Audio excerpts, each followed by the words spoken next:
AP News Summary at 3:38 p.m. Eastern Standard Time. Israeli forces rescue 2 hostages in dramatic Gaza raid that killed at least 67 Palestinians. Rafah, Gaza Strip, AP. Israeli forces rescued 2 hostages after storming a heavily guarded apartment in a densely packed town in the Gaza Strip and extracting them under fire. Local officials say at least 67 Palestinians were killed in the operation early Monday, most of them in airstrikes. The rescue in Rafah briefly lifted the spirits of Israelis shaken by the plight of the dozens of hostages held by Hamas. Israel has described Rafah as the last remaining Hamas stronghold in the territory and signaled that it may soon target the town on the southern edge of Gaza. More than half of Gaza's population of 2.3 million have fled to Rafah to escape fighting.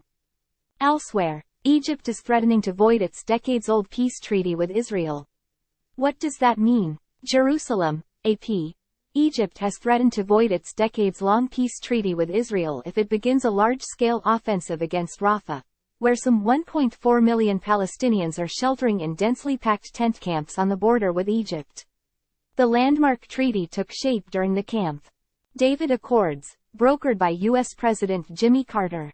It was the first time an Arab country recognized Israel. If the treaty is nullified, it may have serious ramifications for Israel, which has relied since its signing on calm along its southern border. A shooter opened fire in a Houston church. Gunfire has also scarred other Texas places of worship. Austin, Texas, AP. The shooting at the Lakewood megachurch in Houston that left the alleged shooter dead and 2 others wounded is just the latest deadly incident at a Texas house of worship. The shooting on Sunday also underscores the ease of bringing weapons into sanctuaries in a state that has few limits on gun possession, and a growing effort by some churches to provide armed security, either through volunteers or paid off-duty officers. Texas does not require a license to carry a handgun or a rifle, and state law sets a handgun minimum age requirement at 21. Texas has also been an open carry state since 2015. Trump appears at federal court in Florida for closed hearing in his classified documents case. Fort Pierce, Florida. AP. Former President Donald Trump has spent several hours at a federal courthouse in Florida for a closed hearing in his criminal case charging him with mishandling classified documents. Monday's hearing was scheduled to discuss the procedures for the handling of classified evidence in the case, which is currently set for trial on May 20. Trump faces dozens of felony counts accusing him of hoarding highly classified records at his Mar-a-Lago estate and obstructing FBI efforts to get them back. Trump faces Monday deadline to ask the Supreme Court for a delay in his election interference trial. Washington, AP. Former President Donald Trump faces a Monday deadline to ask the Supreme Court to extend the delay in his trial on charges he plotted to overturn his 2020 election loss. His lawyers have indicated they will file an emergency appeal with the court, just 4 days after the justices heard Trump's separate appeal to remain on the presidential ballot despite attempts to kick him off because of his efforts following his election loss in 2020. The filing would for now preserve a delay on what would be a landmark criminal trial of a former president. The Supreme Court's decision on what to do, and how quickly it acts, could determine whether Trump stands trial in the case before the November election. Intro subscription only $1.99. How Trump urging Russia to invade delinquent NATO members distorts how the alliance works. Warsaw, Poland, AP.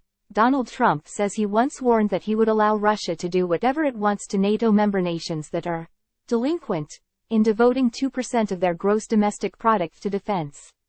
Trump's comment on Saturday represented the latest instance in which the former president and Republican frontrunner seem to side with an authoritarian state over America's democratic allies.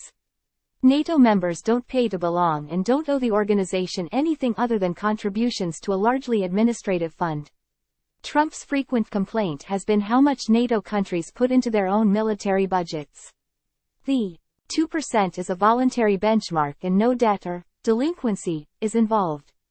Biden welcomes Jordan's king as the framework for a hostage deal is decided in Israel-Hamas conflict.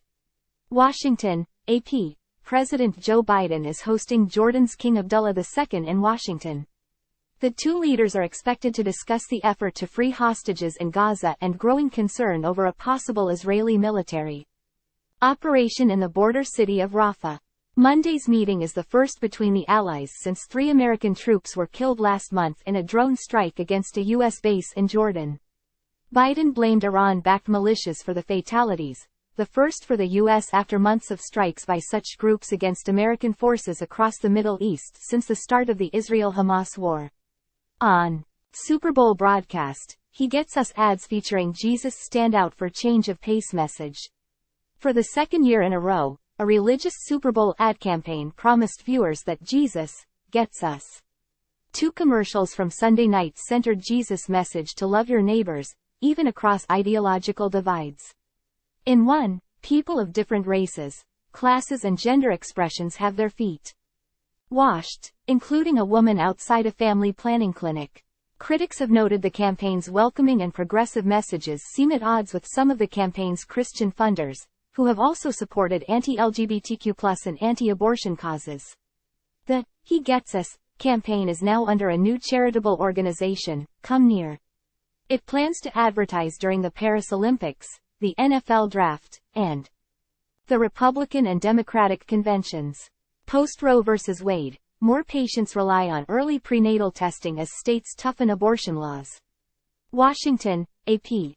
Doctors in states with strict abortion restrictions say an increasing number of pregnant women are seeking early prenatal testing. They're hoping to detect serious problems while they still have time to choose whether to continue the pregnancy or have an abortion. But early ultrasounds show far less about the condition of a fetus than later ones. And genetic screenings may be inaccurate. Since Roe v. Wade, about half the states have put in abortion bans or restrictions. And that started the clock ticking. Many healthcare providers say more patients are deciding the fate of their pregnancies based on whatever information they can gather before state bans kick in. Rio's Carnival Parade makes urgent plea to stop illegal mining in indigenous lands. Rio de Janeiro, AP. Carnival dancers have taken the biggest stage in Rio de Janeiro to pay tribute to Brazil's largest indigenous group and pressure President Luiz Inácio Lula da Silva to deliver on promises to eradicate illegal mining. Carnival has long been a platform for samba schools to protest. Participants marched through the Sambadrome on Sunday evening, delivering their message to more than 70,000 revelers and millions watching live on television. A year ago, Lula declared a public health emergency for the Yanomami group in the Amazon. They suffer from malnutrition and diseases such as malaria as a consequence of illegal mining. Intro. Subscription only $1.99. Our journalism needs your support. Please become a subscriber today at the Bulletin. www.bendbulletin.com/subscribe-now